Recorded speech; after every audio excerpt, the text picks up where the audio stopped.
Demon Emperor Chapter 482 ang nakaraan dinipensahan ni Gu Santos ang kanyang amain laban sa tatlong banal na dragon. Nagpapatuloy.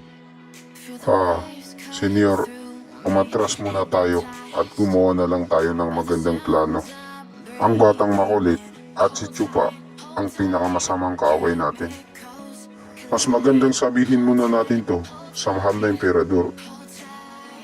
Go Santos, iginagalang pa naman kita bilang may isang salita at isang bayani. Kailanman hindi ako nagtanim ng sama ng loob sa iyo dahil sa mga nangyayari ngayon. Hindi ko lubusang maisip na napakasama mo pa na. Wala kang awa. Ang sama mo. Ngayon, kumampi ka na kay Chupa. Isang malaking bagay na nangyayari ngayon. Kahit hindi pa mapalitan ang pamumuno ng emperador, magiging sunod-sunuran ka pa rin. Anong pinagkaiba nun sa pangahagaw ng lupa? Nagdrama na si Maskaradong Bandido. Baka mauto niya si Gu Santos. Go Santos, kung may natitira ka pang kahihiyan, tuparin mo ang pangako mo. Protektahan mo ang emperador, ang pamilya niya, at ang kaniyang lupain. Gawin mo ang trabaho mo, at huwag kang magdahilan sa mga maliliit na bagay lamang.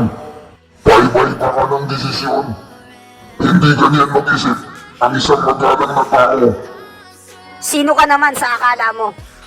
Hindi kita kilala. Nakakatakot ang pagbumuka mo. At wala rin akong pakialam sa pinagsasabi mo.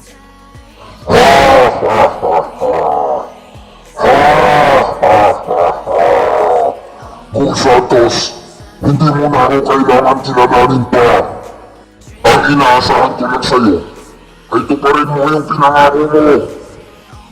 Ipinagsasapilitan pa rin ni Maskaradong Bandido na tuparin ang pangako ni Gu Santos.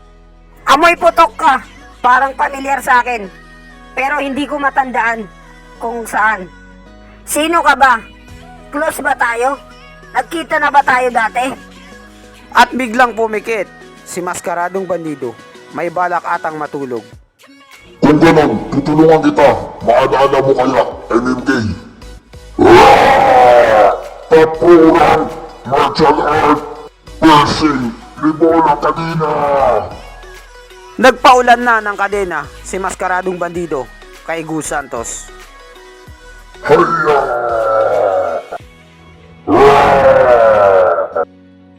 Tatamaan ng mga kadena si Chupa pag hindi ito sinalag ni Gu Santos. Naloko na. Hindi maaari. Boom boom boom boom boom boom boom boom. Go Santos, ngayon natatandaan mo na kung sino ako. Ano kayang nangyari kay Gu Santos at Chupa? Ikaw pala ka. Kahanga-hanga, wala man lang nakalagpas kay Gu Santos. Nasalo niya lahat. Buhay ka pa pala. Hinayupak ka. Natandaan na rin ni Gu Santos kung sino talaga si Maskaradong Bandido. Buhay pa ako. Tingnan mo nga ako kung mukha pa ba akong buhay. Gu Santos, kung hindi mo sana ako sinuntok noon, ako, magiging ethereal state sana ako. Hindi sana ako magkakaganito. Isang spiritong tau-tauhan, tagasunod. Hindi tao, hindi hayop, hindi bagay. Punong-puno ako ng galit, hinanakit, hinagpis sa tuwing naiisip ko yun. Pero kahit ganun pa man, hindi ako galit sa'yo.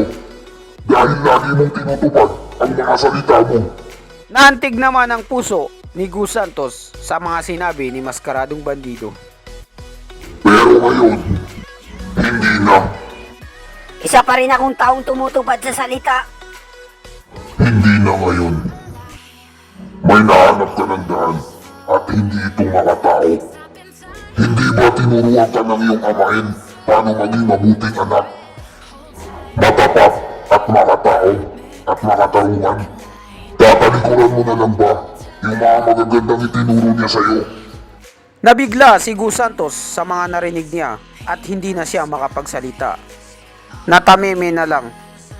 Kung ganon, yun pala ang totoong pagkatao ni Maskaradong Bandido. Tama ka dyan. Ngayon, nakokonsensya na si Gus Santos sa mga nagawa niyang kasalanan. At mukhang iiyak na siya. Isa pa rin siyang bata. Napakadaling lukuhin. Biglang nanlaki ang mata ni Maskaradong Bandido dahil may narinig siyang nagsalita. Ang tanyag ng Maskaradong Bandido na unang pinakamagaling sa buong Luzon. Si Chupa na pala ang nagsasalita. Gising na pala siya. Ang hindi na naalalang nakalimutang dating pantas. Muling nagbalik pagkatapos ng 300 taon. Gumagamit ng mga makatarungang salita. Ganito ba ang galawan ng isang tunay na lalaki? Nanloloko ka ng bata. Napalingon na lang si Gus Santos sa kanya. Bago ka bumitaw ng mga pangako, siguraduhin mo munang totoo ka sa sarili mo. Chupa! Putangin na mo ka! Hindi ko alam kung anong ginamit ng mga matatamis na salita para maloko si Gus Santos. Pero ang unang amay niya ay isang pensyonado. Isa siyang mga prinsipyo na tao na tinuruan niya ang kanyang anak ng isang kabutihan at karangalan. Hindi katulad mo na dinala siya sa maling landas. Nabigla na lang si Gus Santos sa mga naririnig niya dahil bata pa siya. Gus Santos, tanungin mo ang sarili mo. Di ba, ang unang amain mo, nakuha niyang respeto at ang pagmamahal mo? O itong hindi karapat-dapat na walang hiyang masamang damo? Sinong mas matimbang sa puso mo? Pinapapili na ni Maskaradong Bandido si Gus Santos. Pumasok naman sa eksena si Chupa at hinawakan ang ulo ni Gus Santos. Kahit pa ang dating makatarungan at marangal na amain mo, o kaya ang kasalukuyan na hindi karapat-dapat at nakakadiri. Kahit magkaiba man ang tinatahak naming landas, pero iisa lang ang pareho kami. Ang pagmamahal namin kay Gus Santos na hindi magbabago. Masyadong natouch ang puso ni Gus Santos sa sinabi ni Chupa. Chupa, tumahimik ka dyan. Ikaw ang tumahimik dyan. Inakit mo at niloko mo ang inosenteng batang makulit sa isang pangako. Ganyan ba ang gawain ng isang maginoo? Dahil hindi ka isang makadiyos, bakit ka pa lumalabas at nagtatanong na gawin sa iyo yun? Chupa, matapat ako sa emperador. Walang halaga ang kayang sumira nun. Kahit sa baluktot mo pang pamumuhay. Papa, sinalo niya yung mga sapak ko para lang maprotektahan ang kanyang inang sinilangan. Matapat siya sa bansang sinilangan niya. Isa siyang bayani.